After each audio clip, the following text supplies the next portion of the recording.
Hi there, folks. Sam here, and this week I want to talk about what happens when you derail your entire campaign. Not the players derailing your entire campaign. You derail your entire campaign. So, last session we picked up where we had left the previous session, which was with the death of Azrael, our Time Raider conduit. So, Azrael was killed by an Ankeg.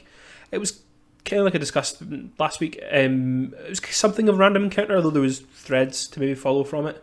But it was more just the opportunity to give the players a chance to fight, and it turned into a death. And we probably went to some extraordinary lengths. I did a lot of planning. They talked about going to a priest, going to various powerful beings. In the end, they thought about making a scroll of resurrection. We even had a little side bit with the character where they found how to find a demon summoner, and we need a demon ingredient, and so on. There was a bit of a plan, and then the player who was playing Azrael was like, honestly, I don't mind. I'm quite happy to just move on to the next character. And they rolled up a temporary character. They're playing as one of the retainers, or the only retainer the party has, which is a Minotaur called Brutus. And they rolled up a orc insurgent tactician, which I thought was cool. Not where I thought they were going. Very cool.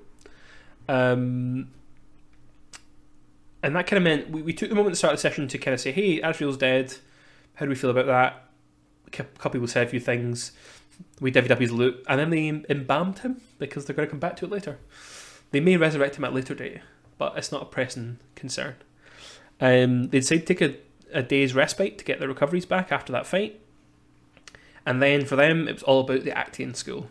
So the Actian School is a college at the Imperial University, and it is the front for the Prince's Spy Agency, which is the premier spy agency on the world of Orden.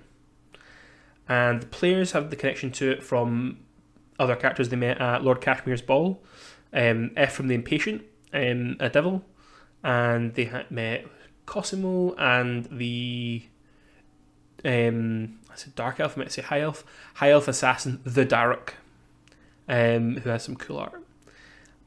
And basically Ephraim had said to Francesca, our void elementalist, she'd been pretending to be just a random girl at a party, and showed off her magic skills, and he said you should come by the school, you could learn a few things, with a sort of view to turn her into a kind of asset.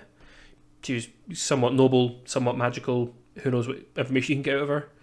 And the Daruk bumped into Sketch, or Shadow, and basically what she talked about stopping the Prince's assassination. He also wants to stop the Prince's assassination, but he doesn't want her getting in the way, and we'll come back to that. But he tossed out this line of, come to the Actian School. Great. Oplind also bumped into Arabella Donata, who was another person who didn't mention she was from the Actian School, but everyone kind of got that. And Cosimo was a talent who she clashed with as well. But they set off for the college district, and they arrive, and we had a bit of confusion around where everyone was going when. So I think at one point we had all 5 players in the reception, and then we sort of rewound time, and there was Sketch who was going to sneak in because she wants to sort of compete with the Daruk. Oplin and Brutus, the Minotaur, don't have much skin in the game at the moment, so they were kind of hanging back. Rolf has come up with a plan to save the prince and expose the traitors, and Francesca just wants to speak to Ephraim and maybe learn what kind of things he can teach her. So she goes in first. She meets the receptionist, who checks the name Ephraim, doesn't seem familiar with it, but checks it against a ledger and says, okay, take this crystal and follow it, and it'll kind of blip and lead you towards Mr. Ephraim, which she does. So she follows upstairs, and Ephraim is not surprised to see her and says welcome, and they have a bit of back and forth. They ask her a lot of questions. She asks what he does, and basically confirms he's a spy. He's a teacher, but he teaches field work. And they have a moment where she talks about how she's recently lost someone close to her, which would be Azrael. He says, we also lost someone, and she intuits that as Atzel, who was a rival at the party, basically. Lord Cashmere's ball, he got killed in the fight that broke out with Lord Cashmere. And as a void elementalist, Francesca can see magic and see what it can do, but she can see areas of magic and items of magic and what they do, not creatures, which came up.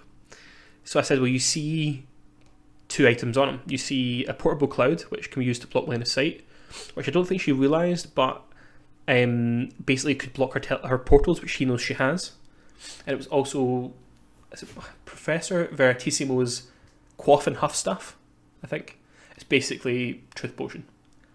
And I said, you see that in his pocket, but you also see there's a decanter on his desk that's already got that in it. So she was immediately kind of like wary.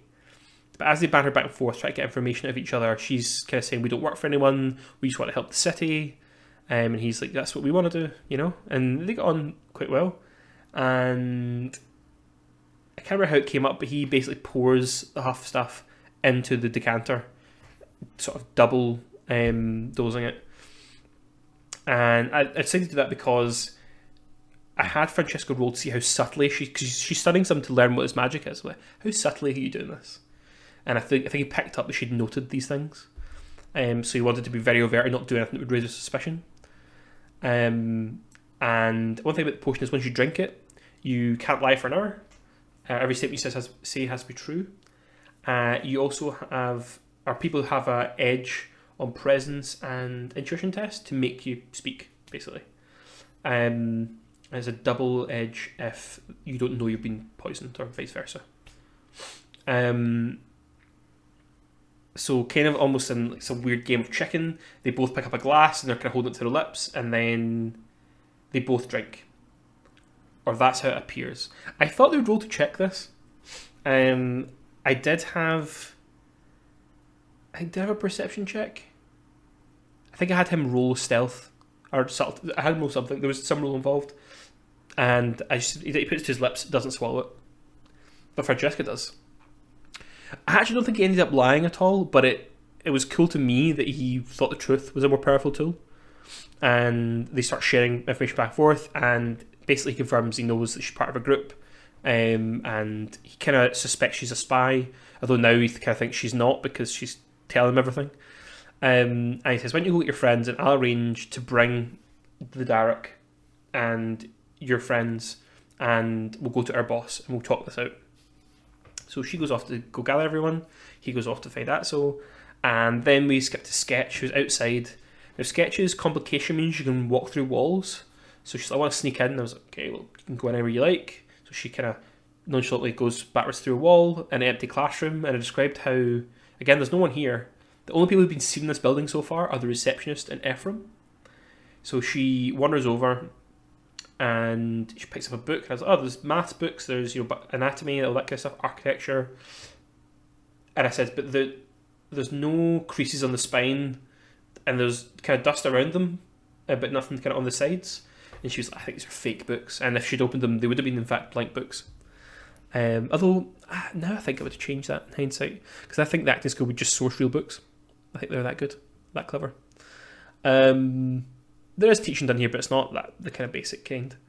And it had a sort of escalating series of agility rolls to sneak in. She sneaks through the corridors, and then I describe how she senses the Derek below her.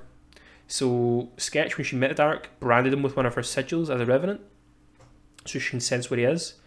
It says he's directly below where you are now. So she stuck her head down through the floor to have a look. Pitch blackness. I was like, something's definitely down there. So she drops through, and I kind of had a few different ideas of what this could be, and I just kind of went with the flow, and I described how something sort of tenderly wet and slimy touched her arm, and then I opened up the monster manual and skipped to the voiceless talkers. It's like, that one will do. And they've got an ability called Locked On, so they can sense in the dark. And I had them roll an attack, which was a bad idea because they're way too powerful. It didn't necessarily hurt me in this scenario, but I could have very easily done something terrible to a character for the sake of some narrative flourish. I had it speak in her mind and say delicious, and then she took some damage. She uses her defensive roll, to get away from the grab condition that it's trying to inflict. And I said straight how she hits the bars, but then realising what they are, phases through them, and basically the Derek says that was really dumb, grabs her and bolts out of there. And as she's kind of talking, trying to say, kind of banter with him, he teleports 6 squares back through a wall. She chases him through the wall, and you have this sort of Juggernaut Kitty Pryde moment. I suppose it's more of a Nightcrawler Kitty Pryde moment, chasing each other through the facility. I described the other characters walking through the building. Again, it's pretty deserted. They head down some stairs. There's an auditorium with some chairs and a desk. And sitting behind that desk is Arabella Donata. She's the sort of head of this group. And I describe how Ephraim's sitting there, and then the Dark appears in the room and sits down, and 2 seconds later Sketch runs through the wall, and everyone's all kind of there, and Cosimo, the talent, walks in from another direction, another door, and says, "Oh, hey boss, that outfit we're talking about, they're here." So I end up using a lot of spy terms, because I wrote a little bit of fiction because I had to get my head around what the spies were doing in response to the party. So I used a lot of like kind of terms like swallows or third parties, outfits, that kind of stuff, and then you come up with a few of my own as well. I ended up deciding, I watched Slow Horses recently, and there's a thing in Slow Horses where they say Moscow rules watch your back, London rules cover your arse, and it reminded me of the like Sandbaggers and talking about how actually most of that show happens in the corridors of power rather than like kind of on missions. And I was like, the streets and the corridors. So it's just a phrase they spit out all the time. The streets and the corridors means, hey, we play by the street rules, so we have to worry about, death and that kind of thing. But, the boss has to worry about politics. So we roll with that. Now that everyone's together, the conflict starts. Arabella Donata makes a point of saying she knows all their names. Now, I was worried the players would feel that was a bit bullshit, considering they'd got to some length to be sort of subtle and not reveal who they were. And Sketch in particular was like, people don't know my face. I have a perk that lets me just disguise myself and no one remembers me. And I was like, well, yes, they don't. But when you're constantly with these 4 other people, it's easy to deduce who you must be, which I thought was pretty fair. And I think she kind of agreed. So I think you wouldn't pick out a lineup and she was on a mission, she'd probably blend in really well. But when she's with the party, like the party as a whole is memorable. And from there we kind of had a bit of a free flow conversation. They pitched their plan. So Rolf's plan is for the acting school to work with them to stage the prince's assassination, let the Dukes Navarre and Alvaro think he's actually been killed, have them come out the woodwork, and then swoop in and arrest them all, basically. And Arabella Donata listens to that and says, great, but then you've arrested the 2 most powerful men in the city after the prince, and we kind of need those guys. And I didn't want to shoot down his plan because it was a cool plan. I just want to say it won't work, but it's not something these people would want. And it could maybe work in a sense of like, you do fake the assassination, but then there's other things at play. But Rolf's other pitch is basically just, he's in connection with the Black Iron Pact, he's in contact with them, and he can give them to the acting school. And for her part, Arabella Donato is a bit sort of dismissive of that. She's like, we know who the derails are. I don't think she necessarily knows the Black Iron Pact per se, but she knows they're dodgy and she kind of has an eye on them, but maybe doesn't realise the true level of the threat in a way that Rolf will probably soon understand. Alongside that, they're talking about the plan in general to kill the prince, and Arabella Donata's trying to hammer home this point. She's like, you guys went to that party. She's still trying to find out who they work for, and Kenna's realising that they don't work for anyone, but she kind of knows they'll have connections. But she's trying to hammer home this point of, we both ostensibly went to that party for the greater good, and we ran into each other and messed things up. And I felt like I misplayed that because it kind of fell on the player who'd gone first and had kind of caused the drama or caused things to derail a little bit because they'd gone first and made bold choices, and it didn't work. It blew back in their face. So I didn't intend for that, but everyone talked about it and the point was made. And here's where I played my role too well. Arabella Donata's saying, you guys we both want the same thing, want to protect the prince, want to look after the city, don't get in our way. I'm not saying you can't do some good, but just don't get in our way, right? And the players all kind of looked at each other and went, yeah, that makes sense. Like, we've told the prince's spies about the assassination attempt on the prince. This is kind of job done, right? Isn't it? And that's when I went, oh shit. Because I don't have an adventure. from my perspective, the adventure is going to the fete and trying to foil the prince's assassination. But here's where it comes down to how you are as DM and how it does come to your philosophy of the game, of RPGs. And I'm kind of going back and forth because one part of my brain says, hey, this counts as a scenario where the thing that would happen if the players weren't there happens. So in this case, the prince would be assassinated because there's lots of forces at play, and historically we know that's what happens to the prince. He gets killed. And then I basically have whatever fallout of that would come back to the players happen, and then say, right, we're moving on. Here's 3 ways we could move on and tell the next chapter of this story, if indeed we want to keep playing and playing these characters. I could do that. Another thought was, okay, well, I now just find a way to hook them back into the party and get them to go anyway. And that has merit. But it's how to do that. And I think, obviously, the obvious way to do it is to think that the prince's folks can't be trusted with it.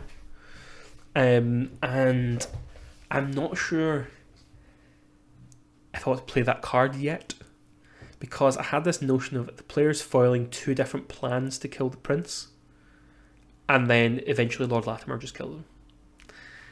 And that's the acting skill, killing the prince, because they've realised what Lord Darvalor has realised, which is the prince isn't going to be stopping Ajax. It's going to take stronger men, in their opinion. And I kind of want to keep that in my back pocket, but I think I might be getting a bit too precious. And that's a fine idea, but as it stands for this particular version of this story, the heroes don't even know about the other plot. So if they foil one plot, the other plot will still happen, and the prince will die. And I think I'm even now deciding that's what I'm going to do. But I was thinking of different ways to do it. So do I have the players and the Il Vetro, who are the strike team, consisting of Arabella, Cosimo, the Darroch, and Ephraim? Well, that's everyone apart from Lord Latimer who knows what was overheard at that party, apart from the people who are involved in the plot. If Lord Latimer works for Duke Alvaro, shouldn't he get all those people killed quite quickly to keep them quiet? Maybe that's what the cold light of day, cold hard lack of passion mind would say. But again, I'm probably been influenced by the Sandbaggers, but I couldn't really see Neil Burnside doing that. I think Lord Latimer would be thinking, I'll trust my spies to be professionals. I'll trust them to keep their mouths shut. And if the prince dies after this information was passed on, we failed. We'll roll with it. And if they suspect, I'll deal with it at the time. These strangers know. Well, they're strangers. They're random schmucks from all across Capital, and till 6 months ago, no one heard of them. Do we care if they know? We'll have 10 counter stories in the papers tomorrow. So I don't know if he'd try and kill them all. I then thought, well, what if the heroes go back and it's just the heroes that get attacked? That could work. But then I need to leave something incriminating to get them to still go to the fete without, again, playing my ace with Lord Latimer. And then I thought, what if Il Vetro gets sent overseas, as in they're going away, and one of them has enough of a suspicion to invite the players to the party? I kind of think that's where I'm at. Because what if Arabella Donata, after presenting this really hard front to the players, kind of realises when she gets sent overseas, she's like, shit, I think we're getting taken out of the way here, and we'll come back and find things have changed. Remember those schmucks? What if those schmucks could help? I think that's it. My only concern then is, when does that happen? Because it's the day before, I've kind of taken away 2 weeks of prep from my players and said, yeah, you've just wasted 2 weeks. Now you have to go to the party with no prep. That's a bit of shit. I don't know is the answer. My advice, don't derail your own plot. It's not a great idea. But I've done it before. I will do it again. I'm sure plenty of you guys have done it. And we will see how it goes. We are not playing next week, so it'll be 2 weeks where we play again. I'm going to plan a few different things and hope it all pans out. And I think in about 2 or 3 sessions, that's going to be us done with Crows Over Capital, or this facet of it. And then after that, we'll see. I have a few cool ideas. We'll maybe do like a post-campaign recap, or the opposite of recap, looking forward, and doing, hey, here's a couple of different plot lines. What do we think? And yeah, see what goes from there. But until next time, cheers.